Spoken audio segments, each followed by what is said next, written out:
On February 17, 2026, 8 people died and 1 went missing when an avalanche struck a group of 15 skiers near Castle Peak, northwest of Lake Tahoe.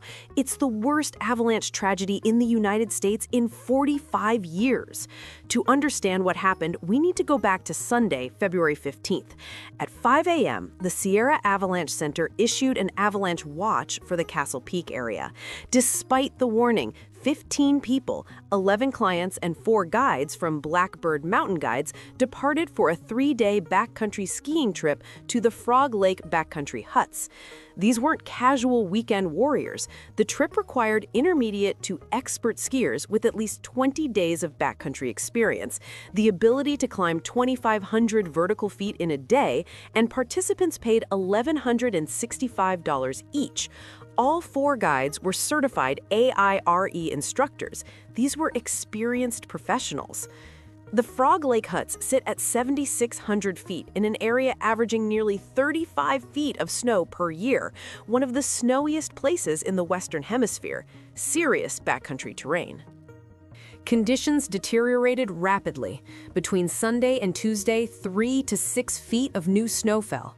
Nearby Boreal Mountain reported 2.5 feet in just 24 hours. Winds reached over 100 miles per hour at the peaks. On Tuesday morning at 5 a.m., the Sierra Avalanche Center upgraded to a high avalanche warning. Quote, "Large avalanches are expected to occur Tuesday night, and into at least early Wednesday morning." End quote.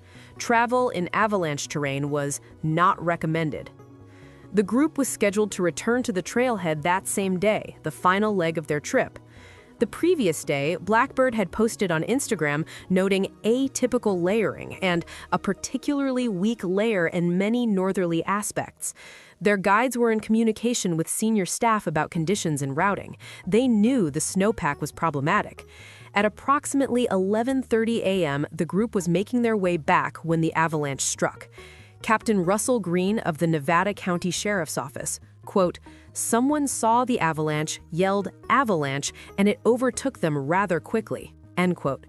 The slide was roughly 300 feet wide, about a football field, classified D2.5 on the avalanche destruction scale. It hit a north-facing slope at 8,200 feet, just below Perry's Point, half a mile from the huts. A 911 call came in, triggering a massive rescue operation. Getting there was the first problem. Avalanche forecaster Steve Rayno explained there's not an easy way for search and rescue or outside help to get there.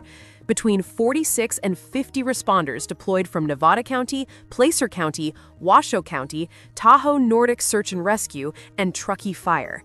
Teams approached from the north and south. Helicopter rescue was impossible. Rescuers faced blizzard conditions, winds up to 40 miles per hour, whiteout visibility, sub-freezing temperatures. They traveled by tracked vehicle, then on skis for 2 miles to reach the site. 6 survivors had sheltered in a treed area, constructing a tarp structure against the elements. One guide was texting emergency responders via iPhone SOS satellite messaging. At approximately 5:30 p.m., 6 hours after the avalanche, rescue teams reached the survivors. All 15 had been carrying avalanche beacons, and the survivors had already located 3 of the deceased before rescuers arrived. By around 9 or 10 p.m., all 6 survivors were evacuated. 2 were injured, 1 was later treated and released. 8 people remained unaccounted for. By midday Wednesday, February 18th, rescue teams had recovered 8 bodies. 1 person remained missing.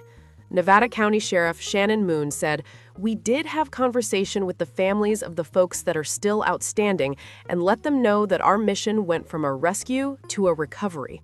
They're still reeling. I could not imagine what they're going through." The victims ranged in age from 30 to 55, 7 women and 2 men. 1 was the spouse of a Placer County Nordic Search and Rescue Team member.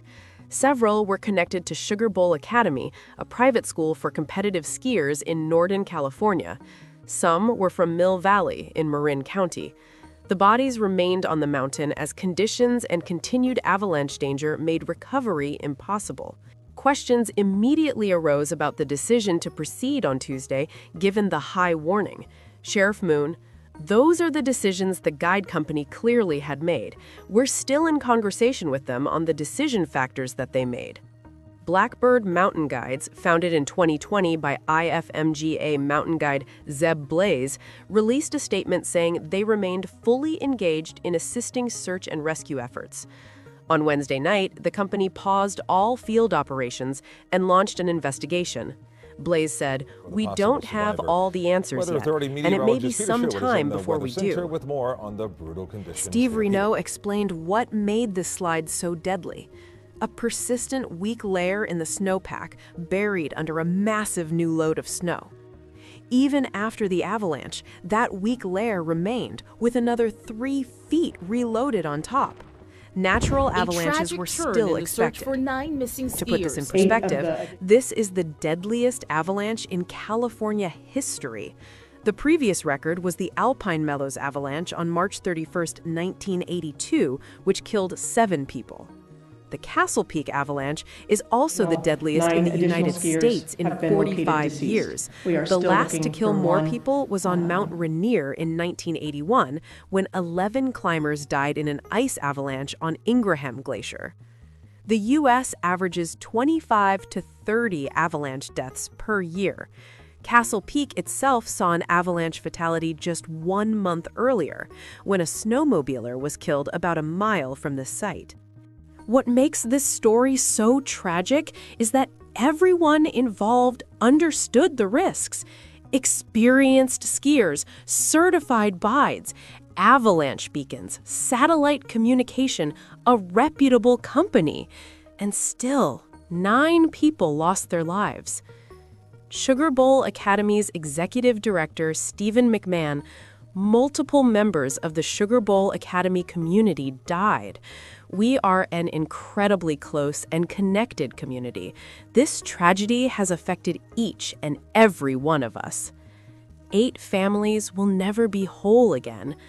1 person remains missing. 6 survivors carry memories of a day that started as the final leg of an adventure and ended in unthinkable loss.